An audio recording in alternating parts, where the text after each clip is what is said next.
Oke, assalamualaikum warahmatullahi wabarakatuh. Berjumpa lagi dengan YouTube channel Engki Jagat dan sahur. Hari ini kita di tempat kediaman Bapak RT 2 RW 3 dengan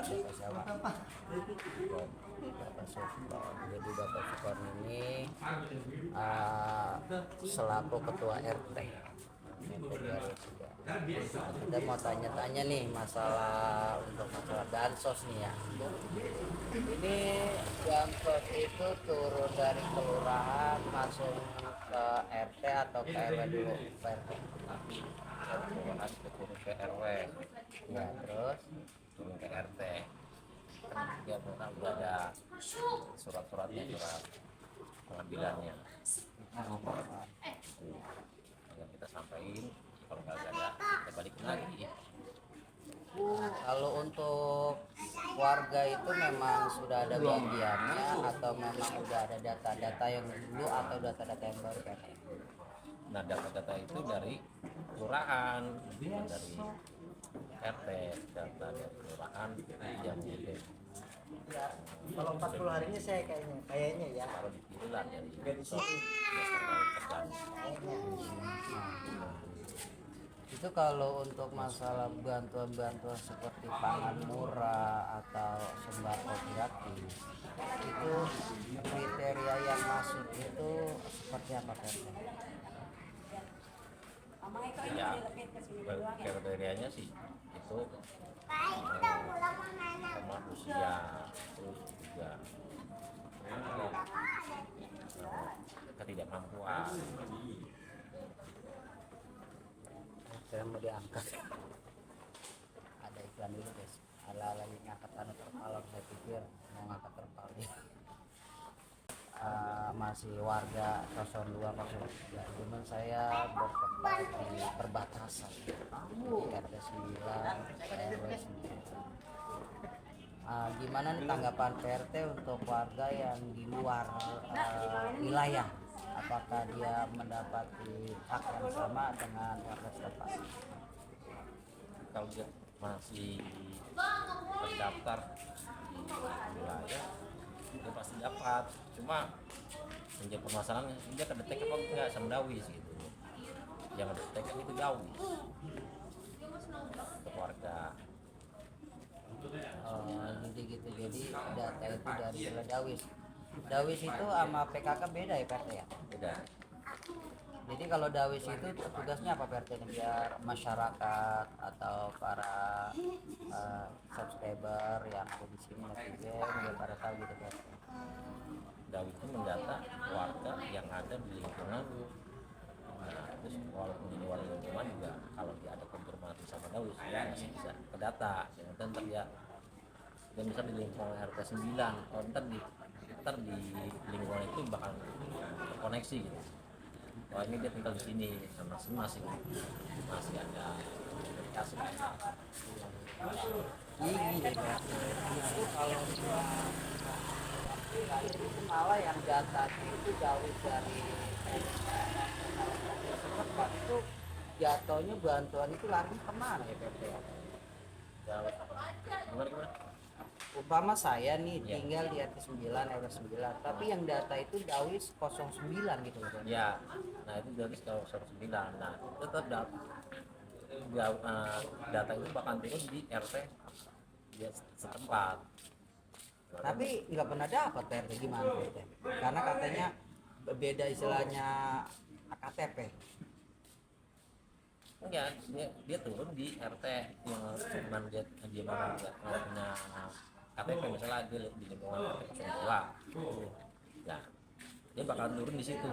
Nah, untuk kalau misalnya dia dapat di RT 02 itu harus disampaikan, dikasih tahu lah. Nah, yang kadang-kadang yang jadi masalah kan gini, itu keberadaannya dia kagak tahu warga itu. Ya seenggak-enggaknya kan data dari warga kan itu yang lebih tahu kan RT. Otomatis Dawis itu kan dia bertanya dulu sama RT atau istilahnya pengurus-pengurus yang lalu atau gimana gitu, RT. Tanggapannya.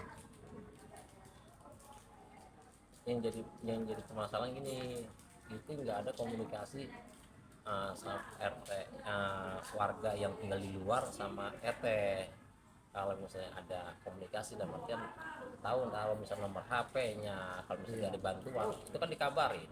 Iya. Itu yang jadi permasalahan, kadang-kadang dia nggak ada informasi, sedangkan dia begini, ini warga kok, taruh warga di luar, Iya. warga sini kok tinggal di luar, kan harus ada komunikasi. Dasar komunikasi.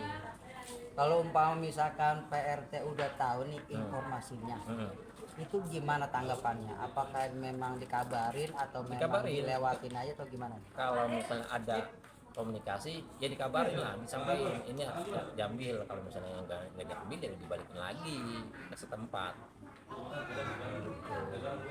Ya masalah saya dapat kabar kebetulan memang dari wilayah, kebetulan memang satu wilayah sama saya, tapi KTP-nya itu masih RT2 RW3 dia dapat gitu. Nah ini yang saya bingungnya, saya kagak dapat PRT, gimana tanggapannya ini? Nah, untuk yang untuk mendapatkan atau tidaknya itu dari orang dinsos, layak atau tidaknya itu dari orang dinsos, kita majuin data. Nah, yang lolosnya itu orang dinsos, layak atau tidaknya. Terus kalau untuk dawis yang di luar wilayah kayak saya pribadi nih, itu saya di RW 9. Tapi yang data itu dawis 9, apakah nanti data saya itu akan disalahgunakan? Karena suka gitu loh, minta KTP, minta fotokopi KK. Saya takutnya KTP saya disalahgunakan pada saat lagi pencalonan capres dan cawapres gitu PRT. Itu bagaimana itu ibarat tanggapan PRT? Apakah hal seperti itu dibenarkan atau tidak, atau memang ada yang perlu diluruskan PRT? Aduh, itu kagak kagak kagak kagak sinkron kalau kayak gitu. Sering banget PRT fotokopi KTP sampai minta kakak yang asli. Itu Iya, di wilayah saya Pak. iya.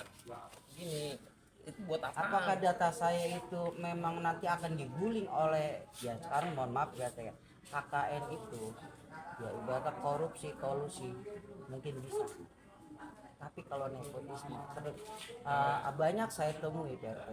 Jadi nepotisme itu masih merajalela PRT. Jadi gini, umpama di Dawisnya ada keluarganya padahal bukan RT-nya, bukan RT situ, domisilinya gimana gitu kan, tapi dapat gitu. Itu bagaimana tanggapan PRT untuk petugas seperti itu PRT? Enggak. Balik kebijakan aja kali ya, balik kebijakan, taruh data. Yang jelas kalau buat masalah kayak bansos itu balik lagi pada KTP, balik lagi ke KTP, di mana dia KTP dia tinggal di situ diturunin. Nah sekarang ini kan masyarakat pada mengeluh untuk masalah seperti pangan murah PRT. Dulu kan masih ada gitu kan kayak di seperti tempat yang sudah ditentukan seperti RT Tramanunggal. Itu kenapa sampai sekarang itu agak sulit gitu kan? Kendalanya di mana Pak? Pangan murah ya, Ya, jadi yang ini balik lagi pada kebijakan pemerintah pusat, pemerintah daerah. Kebijakannya itu balik lagi pada pemerintah pusat dan daerah kalau masalah pangan murah. Nah itu juga lagi PRT kebanyakan saya temui dan saya mengalaminya juga. Itu terkadang nomor urut antrian itu jam 5 lewat nggak ada sampai jam ibadah jam setengah 6 ya. Jam 6 kurang seperempat itu nomor udah habis. Padahal nomor antrian itu ada 500. Itu Pak, apakah ada yang bermain di dalamnya itu? Ya bisa jadi ada yang bermain, kan yang nggak mungkin banget lah urutan misal dari 1 sampai 500 yang nggak mungkin, pasti ya ada yang bermain kalau kayak gitu. Ya. Jadi pernah nih guys saya temuin di daerah Campur Timur ya guys ya. Campur Timur atau nomor di daerah itu nomor urut itu 500 atau 300, masa jam habis sholat subuh kita jalan langsung habis. Dan pernah saya temui juga, jadi sampai ada petugas saya yang ngebel ngabarin, Bu butuh nomor enggak. Nah, berarti kan namanya nomor itu diperjualbelikan Pak RT. Ini apakah ada sanksi untuk ibaratnya para oknum-oknum seperti itu Pak RT? Sanksinya seperti apa gitu? Apakah ditegur SP1, SP2 atau SP3 atau pemecatan secara tidak hormat? Ya kalau itu sih kurang ngerti gitu, masa belum dengan pengalaman nomor itu nggak tahu dah broadcast berapa gitu ya. Saya aja RT juga belum tahu gitu. Kotak murah gitu loh udah ngerasain apa Kadang gini juga PRT ya, banyak saya temukan di lapangan. Ada yang orang sudah mengantri dari pagi, benar-benar ngantri. Ada yang orang baru masuk langsung dapat nomor itu PRT. Itu gimana kebijakannya dari ibaratnya para petugas-petugas setempat gitu? masih ordal kalau kayak gitu. Mas pakai orang dalam. Apakah dibolehkan untuk ibaratnya struktur organisasi dalam pemerintahan seperti itu PRT? Ya kalau dibolehkan sih kagak, cuma ya dia memang bakal kurang kurang kurang bagus lah. Jadi tidak patut dicontoh PRT gitu ya. Tuh guys ya, jadi nggak boleh guys ya. Jadi kalau itu kita budayakan antri. Jangan ibaratnya orang udah ngantri dari pagi panas-panasan baru datang udah dapat nomor. Enak banget ya seperti itu guys ya. Oke PRT, terima kasih. Mungkin ada pesan-pesan giat-giat untuk para ibaratnya warga sekitar yang pada mau mudik gitu PRT. Ada pesan-pesannya kira-kira? Untuk warga yang mau mudik coba perhatikan rumahnya sebelum balik mudik. Untuk kompor dicabut-cabutin deh tuh, listrik kalau bisa diturunin. Kompor cabut-cabut emang lagi enggak. betilin kompor PRT? Masukin gasnya jangan sampai Ngomongnya gas PRT bukan kompor. Kalau kompor udah kagak ada PRT. Jangan tegang PRT kalau dijawab sama saya. Kalau saya bikin bisa orang tegang, bisa bikin orang saya ketawa. Dari PRT tegang PRT ya? tegang. Ya karena ini saya akan publikasikan PRT. Saya akan buat dokumentasi saya. Saya masukin ke YouTube, ke Facebook, ke IG. Jadi pesan-pesannya diperjelas lagi PRT maaf. Ya tolong yang mau mudik ya hati-hati di jalan, terus sebelum balik gasnya dikontrol, dicabut lah, terus listriknya jangan sampai terjadi koslet lah, itu aja lah. Ada tambahan nggak PRT? Atau boleh saya tambahkan? Boleh tambah aja. Jadi jangan lupa juga untuk melapor kepada RT setempat atau jadwal keamanan bagian atau kantor ya. Kalau memang rumah RT terlalu jauh dari kalian harus konfirmasi, Pak saya mau pulang, tolong rumah saya ini listrik semua udah saya cabut. Jadi pesan saya seperti itu aja. Mungkin RT tadi tegang karena saya memang agak-agak ibaratnya agak-agak kritik ya tadi ya untuk masalah sandang pangan. Karena saya bukan ibaratnya sebagai oknum, saya itu sebagai ibaratnya penikmat. Jadi ibaratnya sebagai pengguna.